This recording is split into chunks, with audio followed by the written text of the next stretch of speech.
الحمد لله رب العالمين والصلاة والسلام على سيدنا محمد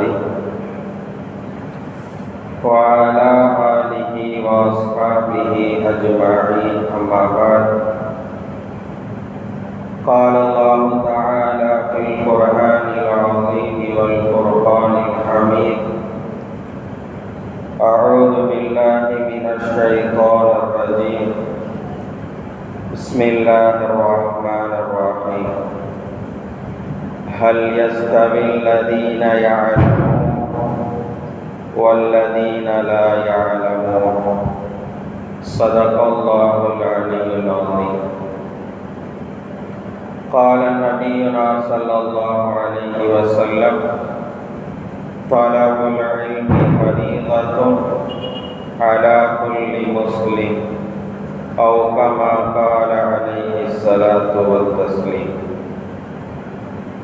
எல்லா புகழும் அல்லாஹ் ஜல்ல ஷானஹு தஆலா ஒருவனுக்கே உரித்தாகட்டுமாக.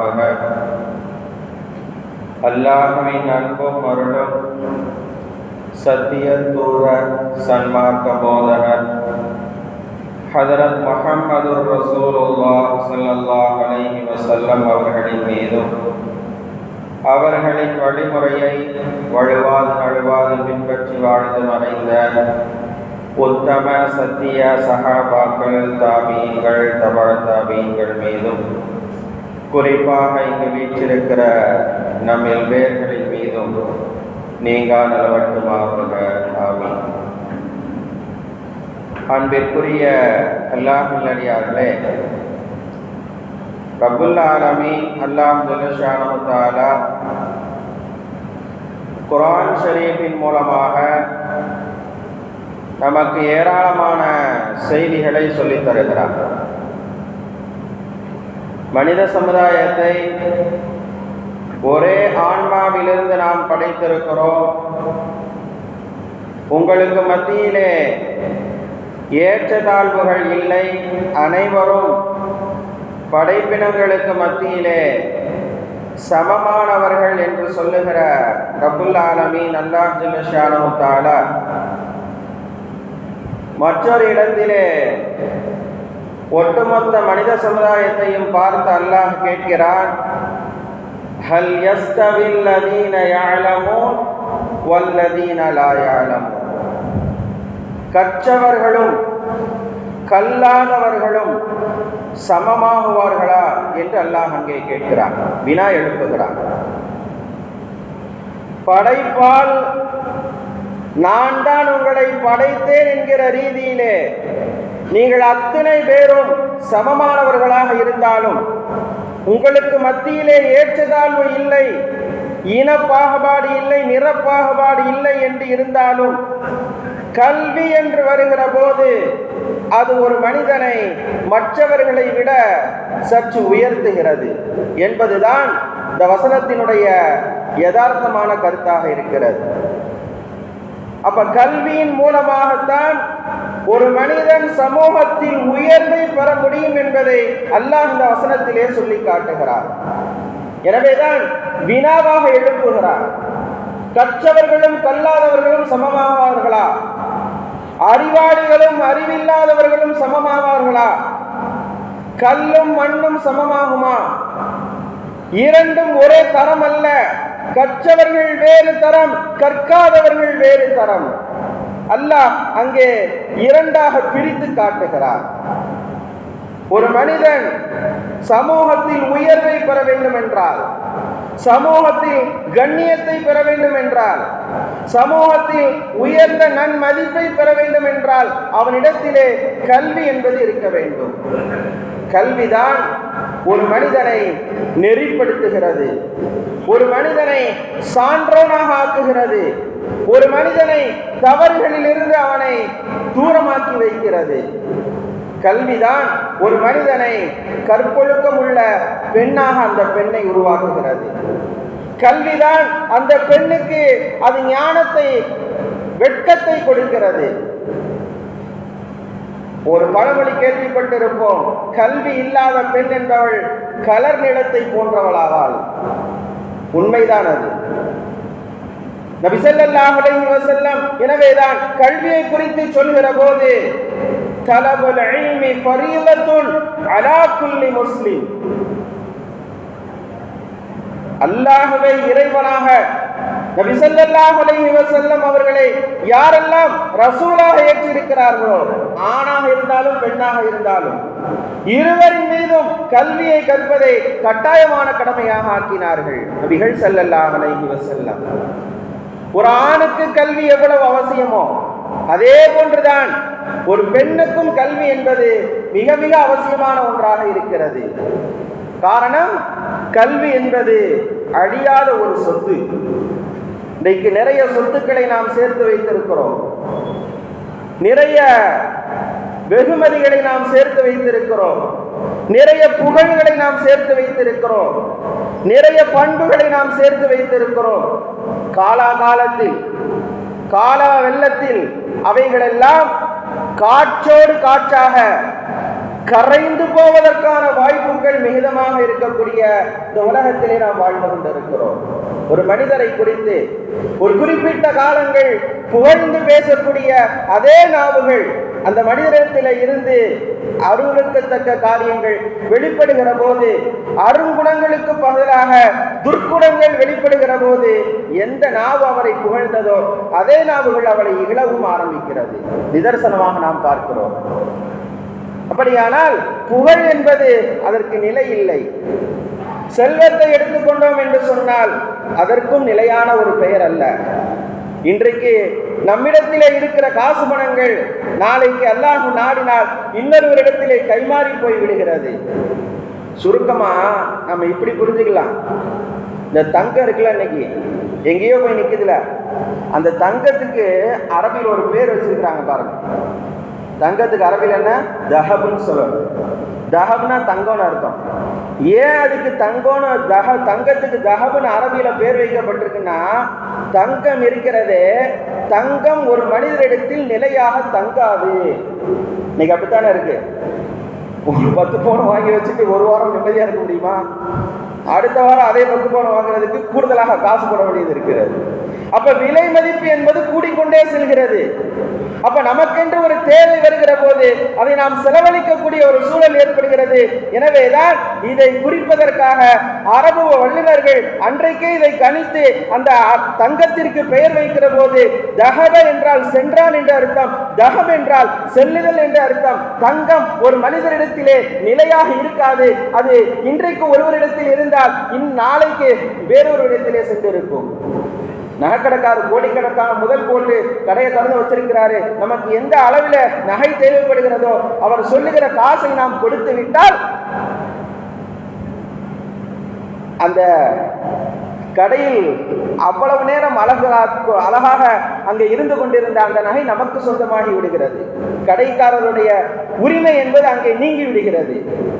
நாம் கொண்டு வந்து நம்முடைய வீட்டிலோ அல்லது வேறு பாதுகாப்பான இடங்களிலோ வைக்கிறோம். நம் மகள்களுக்காக, நம் குழந்தைகளுக்காக, பேர குழந்தைகளுக்காக, பேத்திகளுக்காக அதை வழங்குகிற போது அடுத்தவர்கள் அவர்களுக்கு அன்பளிப்பாக சென்று விடுகிறது. ஆக இப்படியாக தங்கம் என்பது, பொருளாதாரம் என்பது இன்றைக்கு ஒரு மனிதரிடத்திலே நிலையாக இருப்பதில்லை. ஆனால் கல்வி என்பது அப்படி அல்ல. நீடித்து நிலையாக மௌத்து வரைக்கும் அவரோடு இருக்கக்கூடியது கல்வியாக இருக்கிறது. அதனால்தான் கல்வி என்பதை அழியாத சொத்து என்று சொல்லப்பட்டிருக்கிறது. அதிலும் குறிப்பாக இந்த கல்வியை குறித்து நபிகள் ஸல்லல்லாஹு அலைஹி வஸல்லம் சொல்கிற போது, நீங்கள் முஸ்லிமாக இருக்கக்கூடிய அனைவரும், ஆண்கள் பெண்கள் அத்தனை பேரும் நீங்கள் கல்வியை தேடுவதை கட்டாய கடமை என்று சொல்லி இருக்கிறார்கள். கல்வினா என்னங்க? மார்க்கம் மற்றும் உலகம் சார்ந்த செய்திகளை தெரிந்து கொள்வது. இதுக்கு பேர் தான் கல்வி. மார்க்கம் மற்றும் உலகம் சார்ந்த செய்திகள், அதான் டெபினேஷன். கல்விக்கான டெபினேஷன் என்ன? மார்க்க ரீதியான செய்திகளும் அறிந்திருக்க வேண்டும், உலக ரீதியான காரியங்களும் அறிந்திருக்க வேண்டும். மார்க்க செய்திகளை தெரிகிறதுனால உலக செய்தி தெரியவில்லை என்று சொன்னாலும் அதற்கு பேர் கல்வி அல்ல. முழுக்க முழுக்க உலக செய்திகளாக தெரிந்து கொண்டு மார்க்க ரீதியாக அவன் அறிய வேண்டிய செய்திகளை தெரியாமல் இருந்தாலும் அதற்கு பெயர் கல்வி அல்ல. மார்க்கம் உலகம் இரண்டு ரீதியான செய்திகளையும் யாரிடத்திலே உள்ளடக்கி இருக்கிறதோ அந்த மனிதரிடத்திலே கல்வி இருக்கிறது என்று பொருள். ஆண் குழந்தைகளை பொறுத்தளவிற்கு கல்விகளை நாம் கொடுக்கிற அந்த அதே கவனத்தை நம் பெண் குழந்தைகளுக்கும் நாம் கொடுக்க வேண்டும். பெண்களுக்கான அந்த மார்க்க ஞானங்கள், பெண்களுக்கான உலகம் சார்ந்த அந்த கல்வியிலே நாம் கவனத்தை சற்று அதிகமாக கொடுப்பதற்கு கடமைப்பட்டிருக்கிறோம். நாம் வாழ்ந்து கொண்டிருக்கக்கூடிய இந்த காலம் நவீன காலங்கள். அவர்களுக்கு தகுந்தாற் போல நம் குழந்தைகளுக்கான அந்த ஞானங்களை நாம் வழங்குவதற்கு பெற்றோர்களாகி நாம் முன்வர வேண்டும். அதை அவர்களுக்கு கொடுக்கிற தார்மீக பொறுப்பு பெற்றோர்களாகிய நமக்கு இருக்கிறது. ஒரு பெண்ணுக்கு நாம் கல்வியை கற்றுக் கொடுத்தோம் என்று சொன்னால், மார்க்க ஞானத்தை நாம் வழங்குகிறோம் என்று சொன்னால் 3 விதமான பலன்கள் அங்கே கிடைக்கிறது. ஒன்று, அந்த பெண் தன்னை அங்கே சரி செய்து கொள்வதற்கான வாய்ப்புகள் இருக்கிறது. ஒரு செய்தியை தெரிகிறதுக்கு முன்னால எதை எப்படி செய்யணுங்கிறது தெரியாது. இப்ப அந்த மார்க்க ஞானத்தை நாம் கொடுக்கிற போது, ஓ இதனுடைய ரூட் இப்படித்தான், இதனுடைய வழிமுறை இப்படித்தான், இதனுடைய மெத்தட் இப்படித்தான் என்று தன்னை சுய சீர்திருத்தம் பண்ணுவதற்கான முதல் பணியாக அங்கே அந்த பெண்ணுக்கு அமைந்து விடுகிறது. இரண்டாவது, குடும்ப வாழ்க்கையை சீராக அவள் கழிப்பதற்கான ஒரு முறையை நாம் அவளுக்கு வழங்குகிறோம் என்று அர்த்தம். இன்றைக்கு குடும்பங்களிலே நடக்கிற ஏராளமான செய்திகள், தலாக்காக இருக்கட்டும், ஹுலாவாக இருக்கட்டும், ஃபஸ்காக இருக்கட்டும், இதர பிரச்சனைகளாக இருக்கட்டும், குடும்பத்தில் ஏற்படக்கூடிய 99.9 விகிதாச்சார பிரச்சனைகள் என்பது மார்க்க ஞானமின்மையால் ஏற்படுகிறது என்ற ஒரு தகவல் அறிக்கை நமக்கு சொல்கிறது.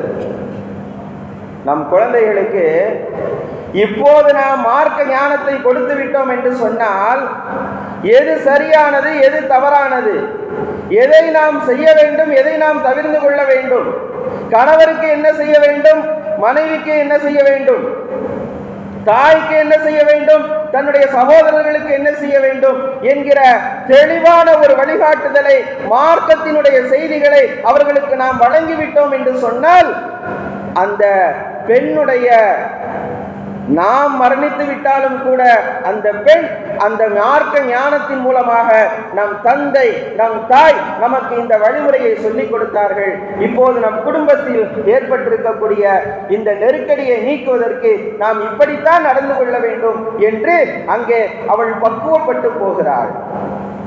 எந்த மார்க்க ஞானமும் இல்லை, எந்த செய்தியும் அவர்களுடைய உள்ளத்திலே இல்லை. நாம் அவர்களை திருமணம் முடித்து கொடுத்து இன்னொரு இடத்திலே ஒரு பிரச்சனையை சந்திக்கிற போது தெளிவான முடிவை எடுப்பதற்கு அங்கே தடுமாற்றத்தில் நின்று கொண்டிருக்கிறாள் நம் குழந்தைகள், பெண் குழந்தைகள்.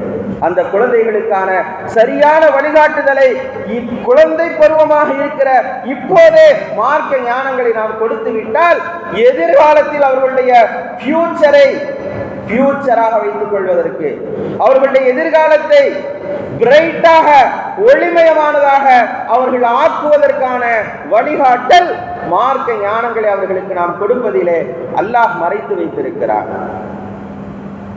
யாரிடத்தில் எப்படி நடந்து கொள்ள வேண்டும், தன்னை எப்படி அலங்கரிக்க வேண்டும், யாருக்கு தன்னை வெளிப்படுத்த வேண்டும், தன்னை மறைக்க வேண்டும், அத்தனை செய்திகளும் அவர்களுக்கு கிடைக்கிற போது அதன் மூலமாக அவள் பக்குவப்பட்டு போகிறாள். பக்குவம் அடைகிற போது எவ்வளவு நெருக்கடிகள் வந்தாலும் என் தாய் சொல்லிக் கொடுத்த, என் தந்தை சொல்லிக் கொடுத்த, என் ஆசிரியர்கள் சொல்லிக் கொடுத்த அந்த வழிமுறையை, நடைமுறையை, மார்க்க நெறியை அங்கே பின்பற்றுகிற போது குடும்பத்தில் ஏற்படுகிற நெருக்கடிகள் அங்கே பறந்து போகிறது. ஒரு குடும்பத்தினுடைய நிம்மதிக்கு, ஒரு குடும்பத்தினுடைய மகிழ்ச்சி அங்கே ஒரு பெண்ணுடைய கையிலே அங்கே மறைந்திருக்கிறது. நம் பெண் குழந்தைகளுக்கான மார்க்க ஞானங்களை நாம் வழங்குகிற போது நம் குடும்பத்தினுடைய எதிர்காலம் அங்கே பாதுகாக்கப்படுகிறது. மூன்றாவதாக, ஒரு பெண்ணுக்கு நாம் மார்க்க ஞானத்தை கொடுப்பதால் அந்த பெண்ணின் மூலமாக ஒரு சமூகமே சரியான பாதையிலே செல்வதற்கான ஒரு வழிகாட்டுதல் அங்கே கிடைக்கிறது. அல் உம்மு அவ்வலுல் மதரசா. ஒரு தாய் தான் குழந்தையினுடைய முதல் பள்ளிக்கூடமாக இருக்கிறாள். உண்மை மதுதானே? பாட புத்தகங்கள் இல்லாத ஆசிரியை ஒரு குழந்தைக்கு தாய் தானே. தாயின் முகத்தை பார்த்துத்தானே குழந்தை புன்முறுவலை கற்றுக்கொள்கிறது.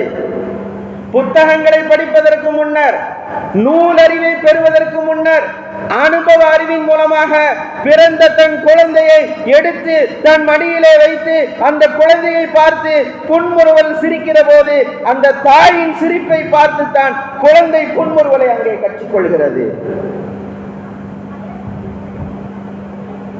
எழுந்து நடக்கிற பருவம், முதலாக எழுந்து நிற்கிற போது, கீழே விழுகிற போது தாயினுடைய கரங்களை நாம் ஓரமாக நின்று கொடுத்தால் அந்த கரங்களை இறுக பற்றி பிடித்துக் கொண்டு நம்மோடு கீழே விழாமல் நடக்கிற அந்த பயிற்சியை குழந்தை தாயிடமிருந்துதானே பெற்றுக்கொள்கிறது.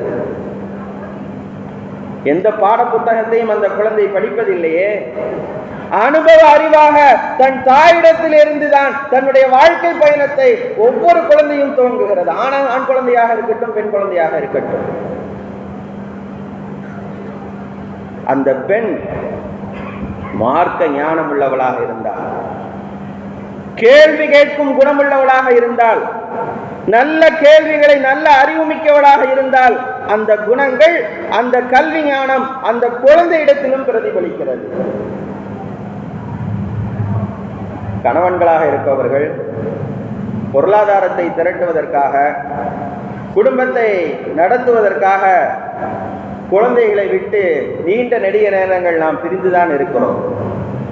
குழந்தைகளோடு அதிக நேரத்தை செலவழிப்பவர்கள் தாய்மார்கள் தான். குழந்தையோடு அதிகமான நேரங்கள் உறவாடக்கூடியவர்களாக இருப்பவர்கள் தாய்மார்கள் தான். அந்த தாயாக இருப்பவள், அவளிடத்திலே மார்க்க ஞானமும் தெளிவான அந்த சிந்தனையும் இருந்துவிட்டால் அந்த சிந்தனை அந்த குழந்தையிடத்திலும் அப்படியே பிரதிபலிக்கிறது. மிகப்பெரிய இறைநேசராக இருந்தவர்கள்,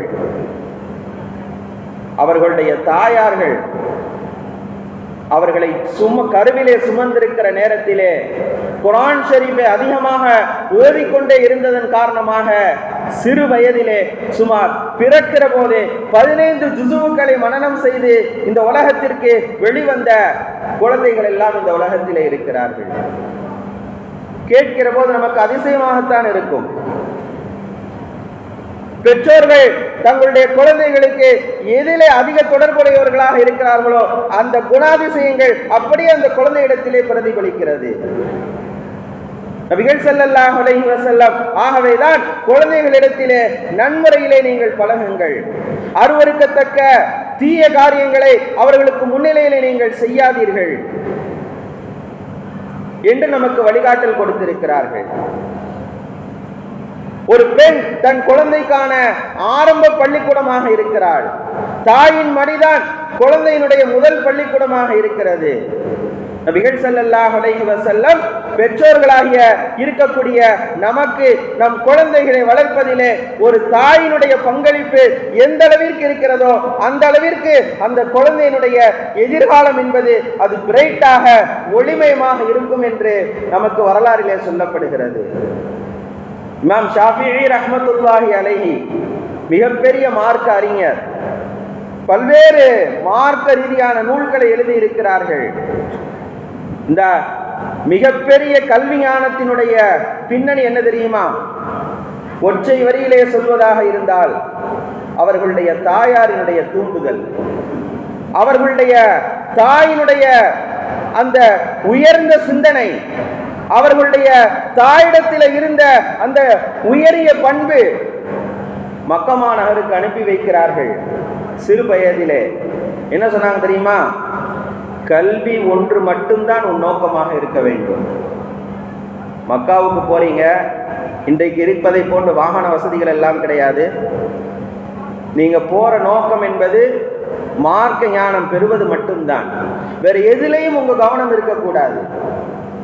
இன்றைக்கு மிகப்பெரிய மார்க்க ரீதியான நூல்களை எல்லாம் எழுதி தந்திருக்கிறார்கள் என்றால், ஆரம்பத்திலே அவர்களுடைய தாயாரினுடைய அந்த மார்க்கத்தின் மீது இருந்த அவர்களுக்கான அந்த வேட்கை, தன் குழந்தையை மார்க்க ரீதியான துறையிலே அவர்களை ஜொலிக்க வைக்க வேண்டும் என்கிற அந்த உயரிய சிந்தனை அவர்களுக்கு ஒத்துழைப்பு கொடுத்தார்கள். மிகப்பெரிய மார்க்க அறிஞராக இன்றைக்கும் பேசப்படுகிறார்கள். அப்ப அந்த தாயினுடைய தூண்டுதலினால் இன்றைக்கு மிகப்பெரிய ஒரு மார்க்க அறிஞர் நமக்கு கிடைத்திருக்கிறார்கள். பெற்றோர்களாகிய நாம் நம்முடைய குழந்தைகளுக்கு ஆரம்பத்தில் இருந்தே இந்த செய்திகளை சொல்லி சொல்லி வளர்க்க வேண்டும்.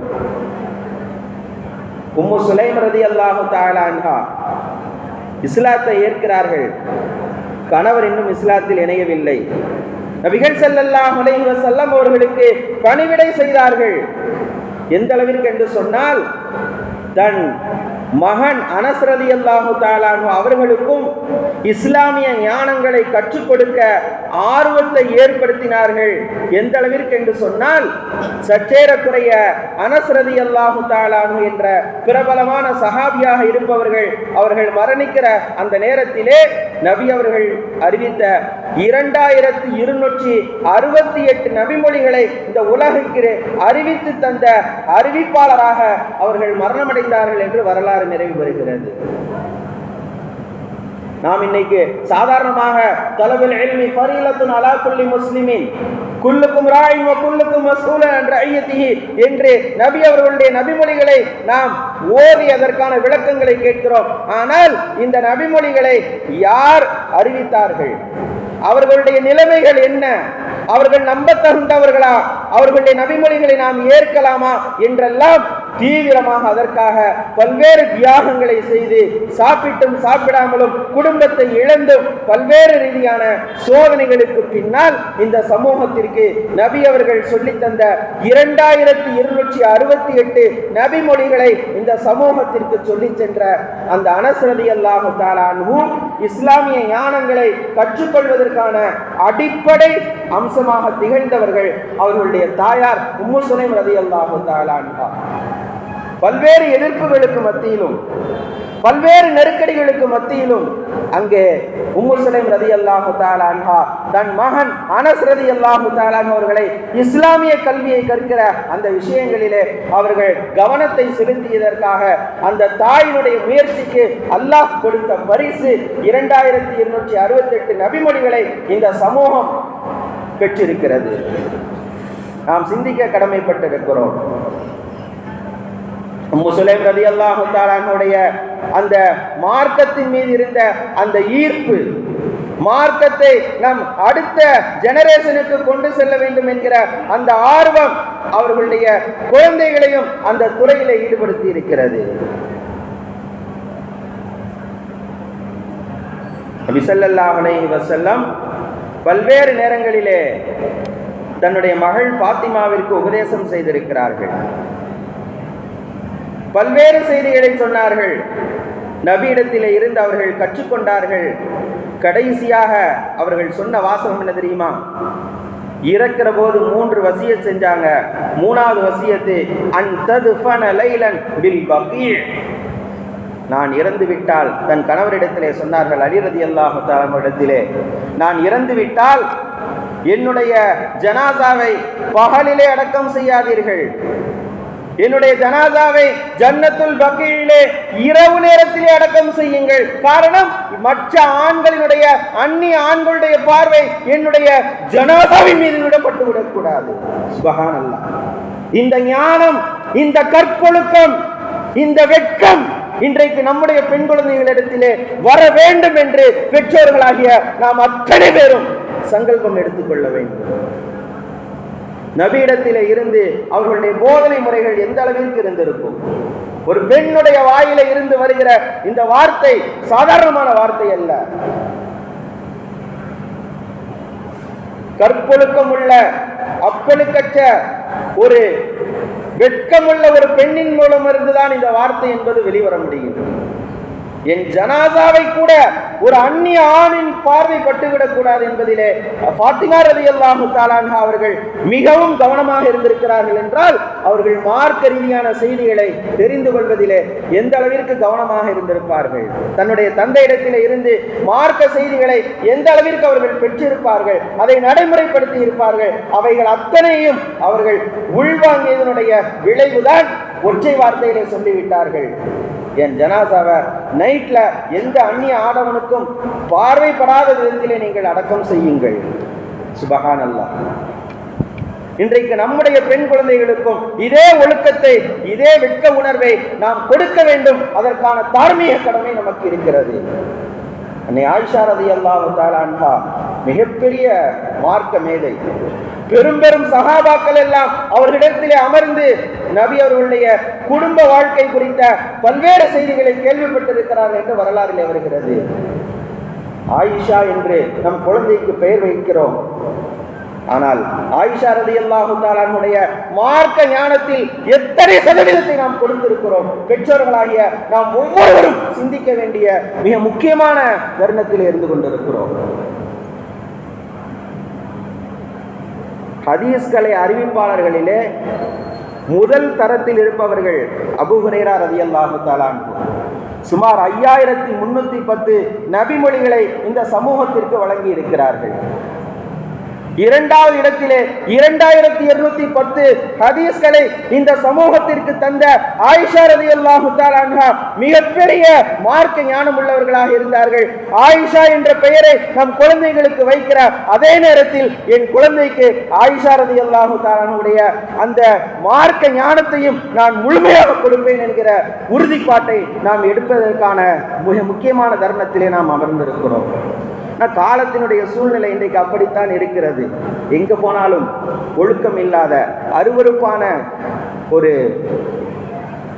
சொல்லுவதற்கு கூட வார்த்தைகள் அப்படிப்பட்ட இருக்கக்கூடிய ஒரு சூழ்நிலை தான் இன்றைக்கு உலக ரீதியான நடப்புகளை நாம் அறிந்து கொண்டிருக்கிறோம். எனவே நாம் நம்முடைய குழந்தைகளுக்கு மார்க்க ஞானத்தை கொடுப்பதற்கான பொறுப்பு பெற்றோர்களாகிய நமக்கு இருக்கிறது. நபி ஸல்லல்லாஹு அலைஹி வஸல்லம் அவர்களுடைய வழிகாட்டுதல் நமக்கு சொல்லப்பட்டிருக்கிறது. இன்றைக்கு உலகத்திலே நாம் இந்த நிதர்சன உலகத்திலே, இந்த நெருக்கடியான உலகத்திலே மார்க்க ஞானத்தை கொடுக்க தவறினோம் என்று சொன்னால் குடும்பத்திலே பிரச்சனைகள், அடுத்த சந்ததியை நபி வழியில் சுன்னத்தான முறைகளில் நாம் உருவாக்குவதிலே பிரச்சனைகள் என்று எல்லா விதமான சூழ்நிலைகளையும் நாம் சந்திக்கக்கூடிய ஒரு நெருக்கடியான சூழல் ஏற்படும். இந்த எல்லா நெருக்கடிகளும் தீர வேண்டும் என்று சொன்னால் நம் குழந்தைகளுக்கு, குறிப்பாக பெண் குழந்தைகளுக்கு மார்க்க ஞானத்தை கொடுக்கிற போது அவளும் தன்னை சரி செய்து கொள்கிறாள்.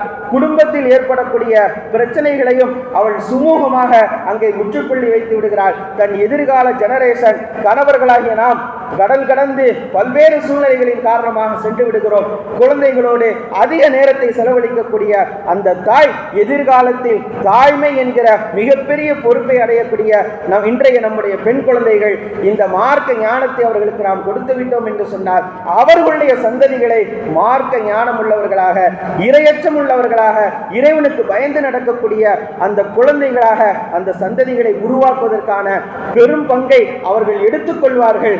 நாம் குடும்பத்திற்கான பொருளாதாரத்தை ஈட்டுவதிலே பெரும்பாலான நேரங்களை அங்கு கழித்து விட்டாலும் அதற்கான பொறுப்பை நம்முடைய பெண் குழந்தைகளுக்கு நாம் மார்க்க ஞானத்தை கொடுப்பதால் அதற்கான உதவியை நாம் செய்த அந்த ஒரு சூழலும் ஏற்பட்டுவிடும். இவைகளை எல்லாம் நாம் கவனத்திலே கொண்டு நம்முடைய குழந்தைகளுக்கு மார்க்க ஞானங்களை கொடுக்கிற விஷயத்திலே கூடுதல் கவனம் செலுத்த வேண்டும். ரப்புல் ஆலமீன் அல்லாஹ் ஜல்ல ஷானஹு தஆலா இந்த கல்விக்காக, நம்முடைய குழந்தைகளினுடைய மார்க்க கல்விக்காக நாம் செய்யக்கூடிய எல்லா வகையான தியாகங்களையும், அதற்காக நாம் முன்னெடுக்கக்கூடிய அனைத்து வகையான விஷயங்களுக்கும் ரப்புல் ஆலமீன் தன்னுடைய உதவியை நல்விடுகானாக. அதற்காக நாம் அத்தனை பேரும் நம்முடைய பெண் குழந்தைகளை நான் சரியான முறையிலே அவர்களுக்கு மார்க்க ஞானங்களை கொடுப்பேன் என்கிற சங்கல்பத்தோடு இங்கிருந்து நாம் கலைந்து செல்ல வேண்டும். ரப்புல் ஆலமீன் அல்லாஹ் ஜல்ல ஷானஹு தஆலா நம்முடைய அவாவையும் நம்முடைய துஆவையும் கபூல் செய்வானாக. ஆமீன். வ ஆகிரு தஅவானா அனில் ஹம்துலில்லாஹி ரப்பில் ஆலமீன். சுன்னத்துல்